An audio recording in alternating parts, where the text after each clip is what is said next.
All right, great. So I guess starting off, you've had a fascinating career, from Dalton, then as I mentioned, being a senior speechwriter at the White House, then being, best-selling author. So I guess my first question is, what sort of originally drew you to humor as this kind of, tool in politics? And was there a certain moment that you realized, like, this is what I want to pursue and kind of really, deeply engage with? I thought when I was your age that I was just gonna go into comedy. I didn't think as much about the political side of things. I started doing stand-up when I was 15, mostly at, like, amateur nights in the city, or I would do talent shows at school, and then over time, I started doing some comedy writing.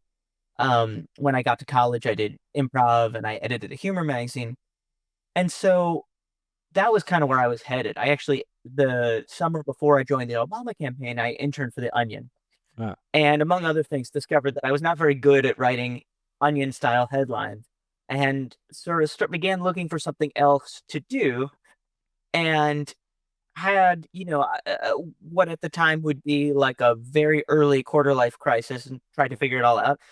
And at some point during this period, in early 2008, I saw Barack Obama give this speech at the Iowa caucuses. And that was when he was running for president. He was running in the primaries. And by the time he was done speaking, I just thought, whatever he's doing, I want to be some tiny part of that. And I went to Ohio. I worked on his campaign. I ended up moving to DC and kind of bass backwards getting a job in the administration in the White House. And about a year in, a little bit less, John Lovett, who is the president's chief joke writer, so to speak, he left to go to Hollywood. And I was the only one with anything even resembling a comedy background. And so suddenly it was like, okay, well, now you're the token funny person in the building. So I ended up getting to do a lot of the jokes and be at the White House during this time when the way we communicated was changing in a way where, you know, the internet became much more important, social media became more right, important, and I think humor ends up playing a part in all of that. right. Yeah. It's funny you mentioned stand-up. I actually also do stand-up myself as well. So Oh, nice. yeah, yeah. Small world. Anyway, yeah. So you obviously work for Obama. You've obviously written comedy for him, but you've also mentioned how he himself had this kind of intrinsically, he also was able to kind of wield comedy in this sense, and he also had great comedic instincts as well. So I guess can you maybe just talk a little bit about that and how he himself also had this kind of unique ability to kind of a good command, I guess, of humor. If you're writing jokes for a public figure, most of the time it doesn't go great, Right. right? How if you write a 10, then the delivery makes it like a 7. If you write a 7, the delivery makes it a 4. When I was writing for President Obama, it was the opposite, right? No matter what you put on the page, his delivery and timing made it sound substantially better than the writing would have just on its own. And so I think there was a couple reasons for that. One of the things President Obama was really good at in much more consequential settings than telling a joke was isolating the most important element of something and focusing on it. And I think delivering a joke requires that, right? You have to know where is the transition between the setup and the punchline? What is the word you have to hit in order to make it land?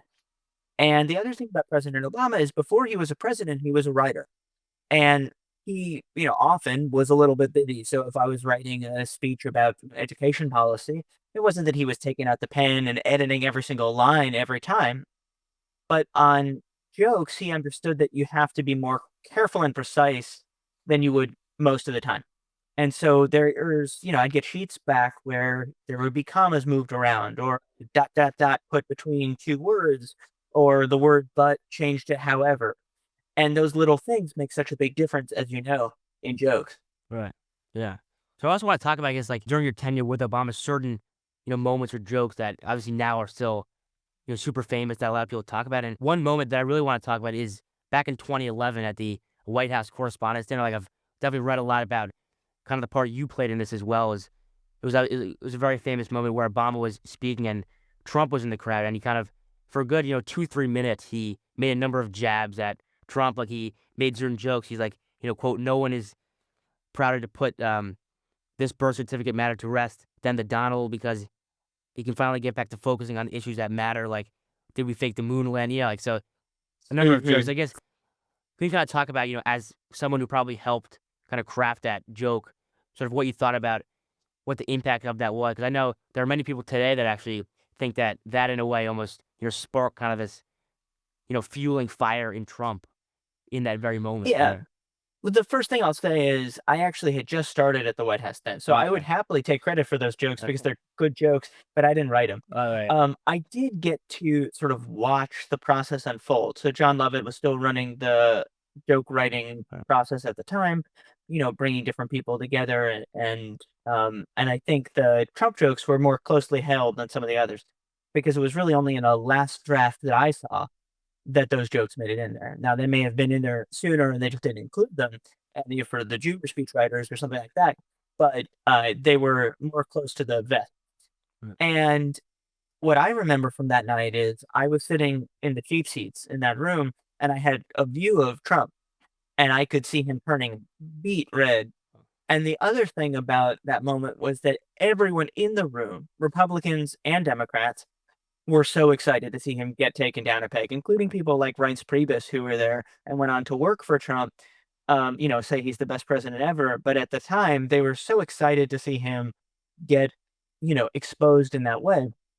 And I think so. It weirdly, while it was certainly a fun experience at the moment, it also I think so shows the limits of humor in some of these contexts, right? I remember after that night, thinking, okay, well, that's the end of Donald Trump's political life.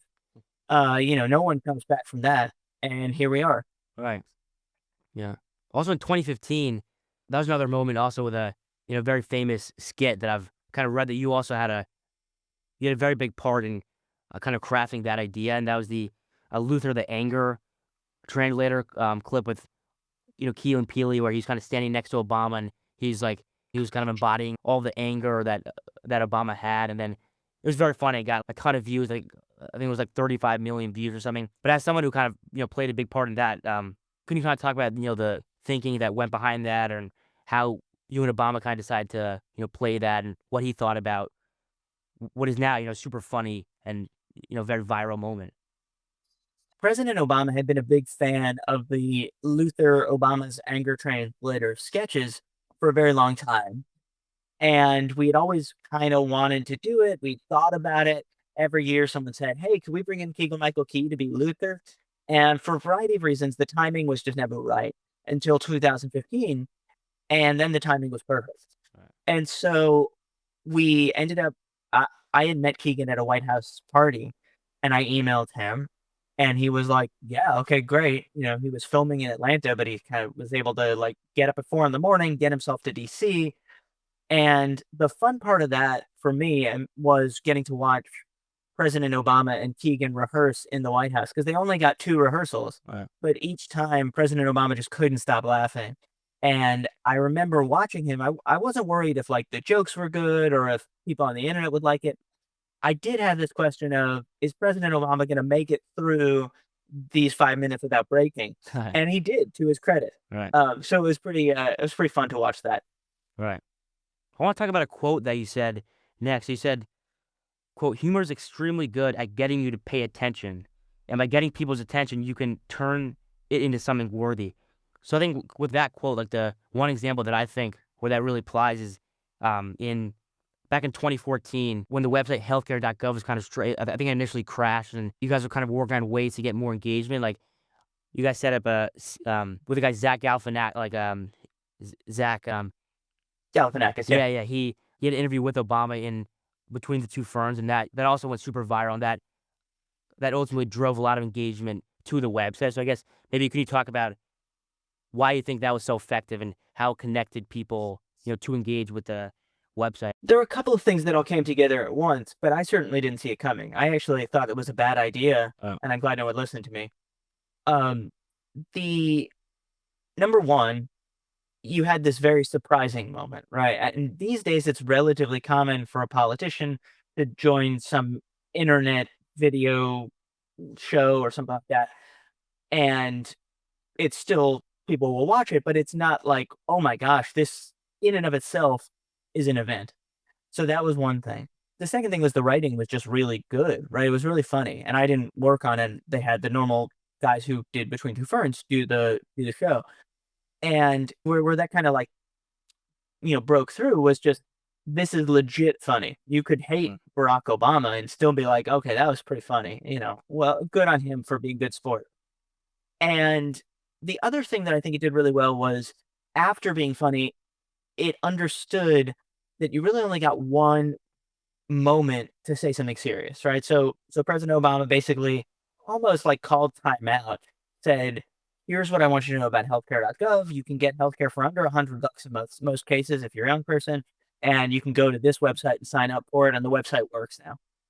And though that was not overloading people with information, because I do think that if you say, "Okay, let's do some comedy, and now here's my 10-point plan for the budget or for, onshoring American manufacturing," people aren't gonna be with you for that. But if you say, "Hey, here's one piece of information," then they'll stick with that. You also mentioned how I guess one of the skills that Obama had is that he was very self-deprecating at times in the jokes that he would make. For example, when many people look at, someone like Trump nowadays and, many people view him as sort of, a comic in his own way.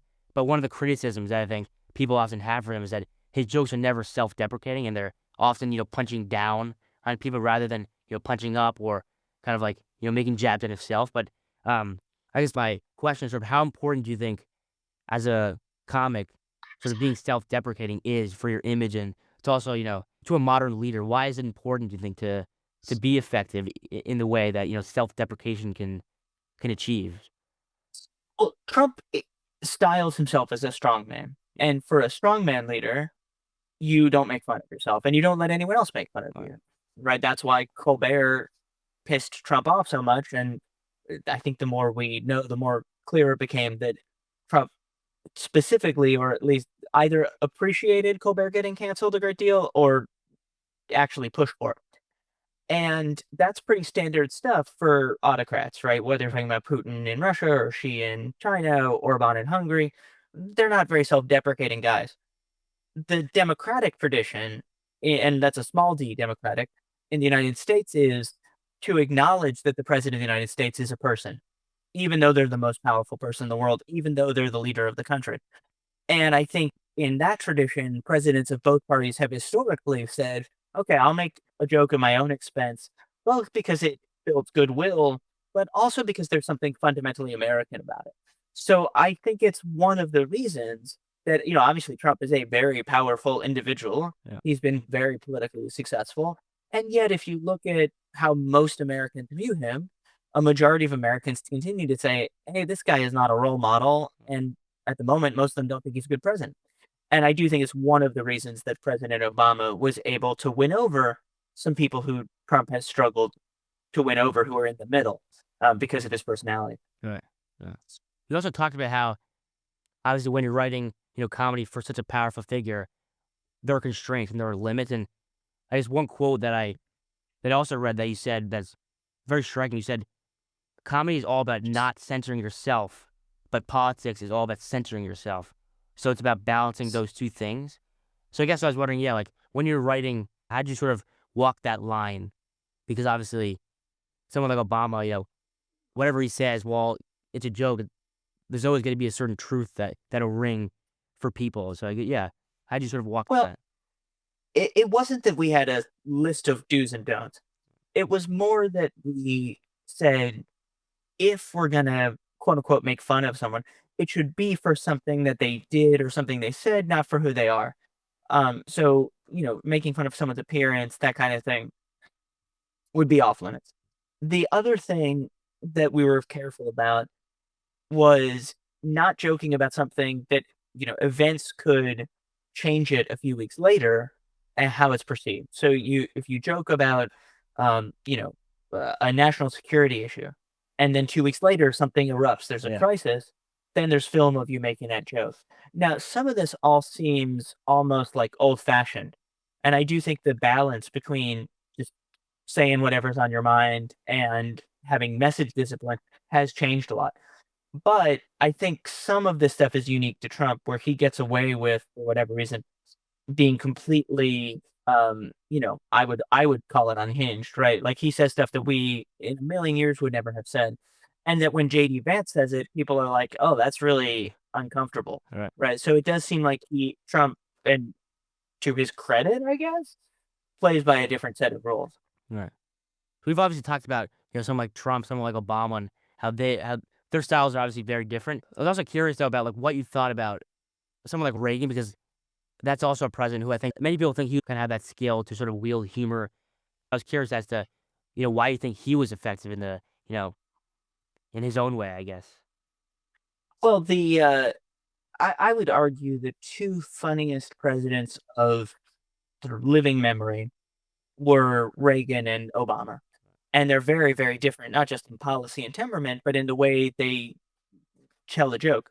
Reagan's jokes tended to be much more classic, a man and a horse walk into a bar kind of thing. And they often had a point to them, a moral at the end.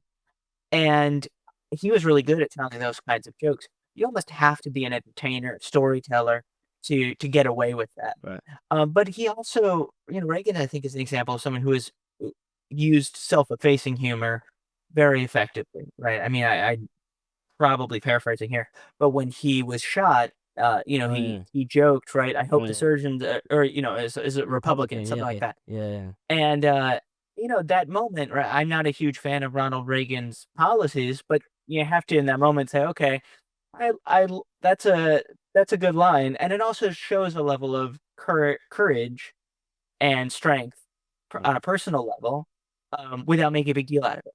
So I think that Reagan really understood that, and I don't think it's an accident that he came from entertainment, just like Trump came from Right. entertainment. Yeah. Right? That's been a winning formula for Republicans. Right. Yeah. Yeah. So, do you maybe have like one example, maybe of a time when you and your team were working on a joke and Obama himself actually pushed back on it personally, or like made certain additions, you know, himself that you're just super impressed by, or that they think are noteworthy? Well, he added a lot of stuff to jokes. Usually, if he, well, I mean, there was one time he ad libbed a joke on stage in 2014, I think, and it was really good. And no one in the audience knew that it had been written. Like Oh, it wow. just it just read like something that he'd been reading off the page. And I think the other thing that happened sometimes is that he would put tap the brakes a little bit if something felt too jokey. So, for example, we had a joke once that was about how the Senate was all like a high school, Right. and President Obama was like, "I don't really get it," and I said, "Well, you kind of have to do it in a Valley Girl voice. Like you have to say, so I was talking to John, he was talking to Lindsay, he was talking to Mitch, he was talking to Ted, and they were all like talking." And then President Obama gave me this look and was like, "Yeah, that'd be funny if a comedian did it." Right. And it's like, "Okay, point taken, right? That Right. that joke's not going in the script." Right. Yeah. So I want to talk about, I guess, like the sheer power of humor. That's obviously one of the main themes that I'm exploring in my documentary. One thing that I've read you say is that, when you're president, they're never just joking, and there's always some sort of truth, that'll always kind of be expressed, even through the jokes that they say. So I guess kind of knowing that, what truth do you think humor can express that maybe, something else couldn't? Like, it's like, what sort of is it about humor that lets, whether it be a president or just a leader, what power is there in a joke that lets, you kind of express that? I think sometimes jokes allow you to skirt the typical both sides of DC media coverage. Right. And that's changing a little bit because a lot of the traditional mainstream media is being shut out of coverage by Trump. And I think there's a lot of frustration with that media on the progressive side. And so people are creating independent media over in that space. But I still think that the quote unquote mainstream media is a very big part of our media ecosystem. And if you can tell a joke, it means that the story isn't, person A says this and, says the sky is blue, and then this group says the sky is red. So there's a conflict, right? It just ends up being Right. like person A told a funny joke about how the sky is blue. And that makes a big difference. And it's one of the reasons why I think that President Obama addressed certain issues through jokes before he addressed them seriously. The first time he ever talked about Republicans' obsession with Vladimir Putin was actually not in a foreign policy speech. It was in a joke in 2014. Oh, And I think part of the reason for that, it wasn't like a strategy. But I do think part of the reason for it was if it had been in a more conventional speech, people would have been saying, well, let's get a quote from Republicans on this. Let's see what Vladimir Putin thinks, right? Yeah. And it would have been a whole thing. So this was a little bit more of a clean way to do it. Right. Also, back in 2018, I saw that you spoke at Tufts University, and I guess kind of to that point, you said when it comes to reaching an audience, comedy can do things other modes of communication can't. I think that comedy usually is rooted in a shared sense of truth. And we're in a moment when we have a lot of trouble agreeing on what the truth is, but it makes those moments when something breaks through and people in general can say, okay, that's pretty funny. I think it's more powerful. I mean, just to give you an example, right? Like Shane Gillis told a joke at the Yeah. ESPYs recently about the Epstein files. Right. And the fact that Shane Gillis was really telling the joke kind of down the middle, right? Like Right. nobody thinks, okay, you're in the tank for Democrats, you're in the tank for Trump. He was just like, this is funny. In agreeing that it's funny, it's sort of, we have to agree that there's some truth behind it. Right. And I think that's why those jokes are actually still pretty powerful, even if their power has been overstated somewhat. Right. Yeah. Was there ever a lot of pressure just every day of your job? Was there always kind of this almost like sense of feeling a lot of pressure every day to just, make sure that when you're writing, you don't offend people, but also at the same time, you're effective? Like, was that something that you felt sort of just, yeah. There wasn't an enormous amount of pressure not to offend people because we weren't, trying to be edgy in the sense that like, if you were working in the comedy writers room, you might Yeah. be saying, all right, how do we push the envelope? There was a broader sense of saying, how do we make sure that we're serving the president, right? And how do we ultimately help him advance his agenda and help make America better? And, obviously, jokes were not the most important way that happened, but it all comes together, right? You say, okay, this is about reminding Americans of both parties why they like President Obama personally. So we want the jokes to be really good, right? There might be a moment when he's making a point when he might couldn't otherwise make or wouldn't otherwise make for whatever reason. And we say, hey, we want to make that point really effectively and get a big laugh. So the stakes are high, even though it's a low stakes presidential activity. Right. Yeah. So once you left the White House, you then went on to work for Funny or Die. Obviously, you have very popular, especially amongst kind of like younger people, has a great engagement. So I guess maybe you can kind of talk about your role there and I guess how that experience sort of compared to, working at the White House a little bit. Funny or Die was a really cool job because it was leaving the White House where I was often asked to be the funny person in the serious room, and then going to a different place where I was being asked to be the serious person in the funny room. Right. And I was part of Funny or Die DC, which for a couple of years was trying to figure out how do we work with organizations and sometimes political campaigns and so forth to spread messages via comedy, via viral video. And sometimes it worked really well, and sometimes it worked less well, but it was really cool to spend time with people who are first and foremost comedy writers, right? That's Right. 99% of what they do, as opposed to spending time with people who are first and foremost in politics, and that's 99% Yeah. of what they do. And I think it made me a better writer in general. One last question, if we have time here. Sure. It's always something I like to ask. Like throughout your whole career, is there sort of one joke or maybe one skit that you're the most proud of, or that's your, favorite working with Obama that you would like to share, maybe?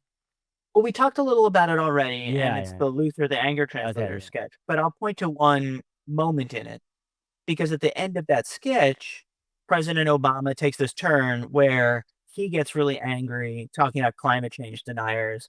Right. And Luther, who's normally the angry one, right, has to step in and been like, come on, you got to calm down, man. Like this guy's crazy.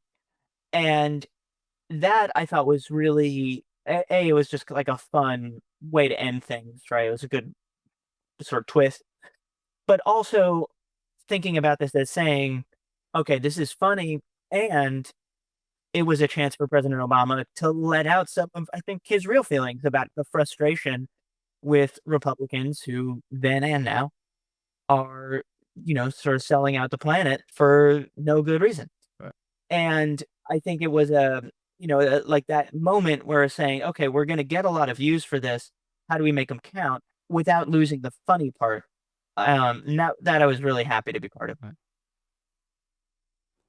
All right, great. Yeah, thank you so much. You have some great lessons, some great valuable insight, and yeah, really excited to put this all together, and then we'll be sure to send it to you.